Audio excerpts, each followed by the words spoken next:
फिर सूची का स्वभाव भी सरल सा है। तेज तरार सास, नंदे, जेठानी सब मिलकर दबा लेंगी उसे। जब चचेरा भाई रवि विदा कराने गया तब हम लोगों ने यही सोचकर अचंभित थे कि पता नहीं सूची आकर आकर क्या हाल चाल सुनाए। पर उस समय तो उसकी सास ने विदा भी नहीं किया, रवि से यह कहकर कि महीने भर बाद भेजेगी, अभी किसी बच्चे का जन्मदिन है, उसे भेज दिया था। उधर रवि कहता जा रहा था कि दीदी, सूची दीदी को आपने कैसे घर में भेज दिया? वह घर क्या उनके लायक है? छोटा सा पुराने जमाने का मकान, उसमें इतने सारे लोग। अब आजकल कौन बहुओं को घूंघट निकलवाता है? पर सूची दीदी से इतना पर्दा करवाया कि मेरे सामने ही मुश्किल से आ पाई। ऊपर से सास रंधे सब तेज तरार। सास ने तो एक तरफ से मुझे ही झिझक दिया कि बहू से घर का कामकाज तो होता नहीं है, इतना नाजुक बना कर रख दिया है लड़की को, वह 4 जनों का खाना तक नहीं बना सकती। पर गलती तो इसकी माँ की है जो कुछ सिखाया नहीं। अब हम लोग सिखाएंगे।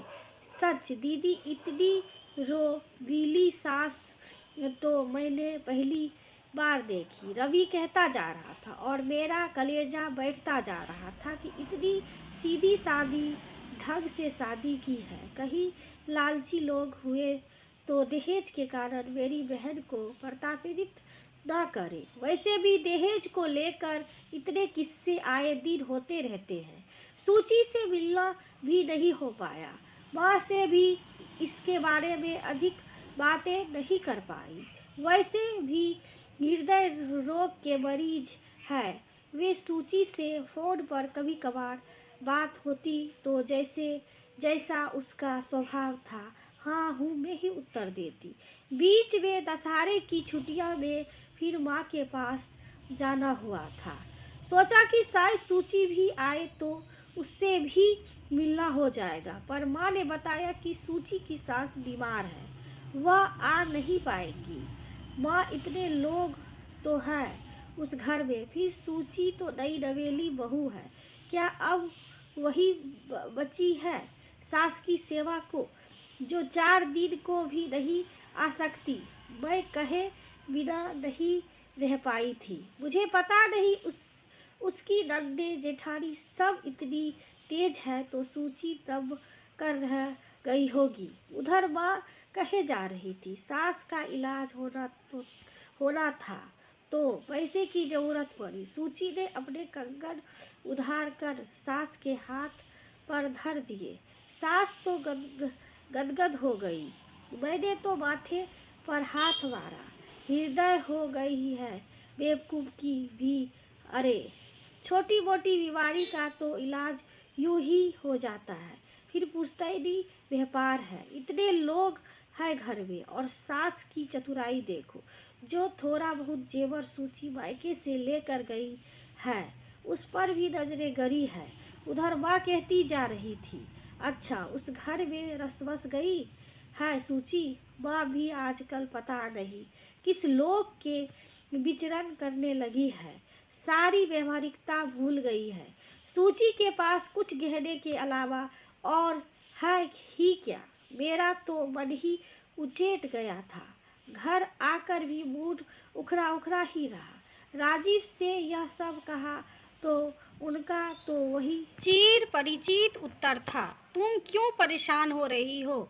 सबका अपना अपना भाग्य है। अब सूची के भाग्य में जौनपुर के ये लोग ही थे तो इसमें तुम क्या कर सकती हो और माँ से क्या उम्मीद करती हो? उन्होंने तो जैसे भी हो अपना दायित्व पूरा कर दिया। फोन पर पता चला कि सूची बीमार है, पेट में पथरी है और ऑपरेशन होगा। दूसरी कोई शिकायत हो सकती है तो पहले सारे टेस्ट होंगे। बनारस के एक अस्पताल में भर्ती है, तुम लोग देख आना। मेरा तो जाना हो नहीं पाएगा, माँ ने खबर दी थी। नमिता भी छुट्टी लेकर आ गई थी। वही अस्पताल के पास उसने एक होटल का कमरा बुक करा लिया था। रीता, मैं तो 2 दिन से ज़्यादा रुक नहीं पाऊंगी। बड़ी मुश्किल से ऑफिस से छुट्टी मिली है। उसने मिलते ही कहा था। मैं भी कहाँ रुक पाऊंगी। छोटू का इम्तिहान चल रहा है। नौकर भी आज कल बाहर गया हुआ है। बस दिन में ही सूची के पास बैठ लेंगे। रात को तो जागना भी मुश्किल है मेरे लिए। मैंने भी अपनी परेशानी गिना दी थी। सवाल यह था कि यहाँ रुककर सूची की देखभाल कौन करेगा। कम से कम 10 दिन तो उसे अस्पताल में ही रहना होगा। अभी तो सारे टेस्ट होने हैं। और हम दोनों सूची को देखने जब अस्पताल पहुँचे तो पता चला कि उसकी दोनों ननदें आई हुई हैं। बूढ़ी सास भी उसे संभालने आ गई हैं और उन लोगों ने कटेज वार्ड के पास ही कमरा ले लिया था। दबंग सास बड़े प्यार से सूची के सर पर हाथ फेर रही थी। फिक्र मत कर बेटी, तू जल्दी ठीक हो जाएगी। मैं हूँ ना तेरे पास। तेरी दोनों नंदें भी अपनी ससुराल से आ गई हैं। सब सारी बारी बारी से तेरे पास सो जाया करेंगी। तू अकेली थोड़ी ही है। उधर सूची के पति चम्मच से उसे सूप पिला रहे थे। एक ननद मुंह पोंछने में नैपकिन लिए खड़ी थी। दीदी कैसी हो? सूची ने हमें देखकर पूछा था। मुझे लगा कि इतनी बीमार के बाद सूची के चेहरे पर एक चमक है। शायद घर परिवार का इतना अपनत्व पाकर वह अपना बीमारी भूल गई है। पर पता नहीं क्यों मेरे और नमिता के सिर कुछ झुक गए थे। कई बार इंसानों को समझने में कितनी भूल कर देते हैं हम। मैं ऐसा ही कुछ सोच रही थी।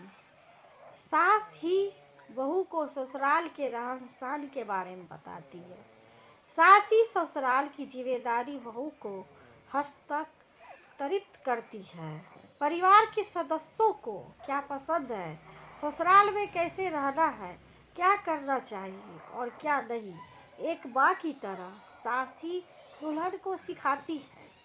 सास बहू का रिश्ता माँ बेटी की ही तरह होता है, जो ससुराल को खुशहाल बनाता है। दोस्तों, सास का ये अंतिम भाग है। कहानी दोस्तों ये पूरी हो चुकी है। आप सभी को ये कहानी कैसे लगी ज़रूर बताइएगा।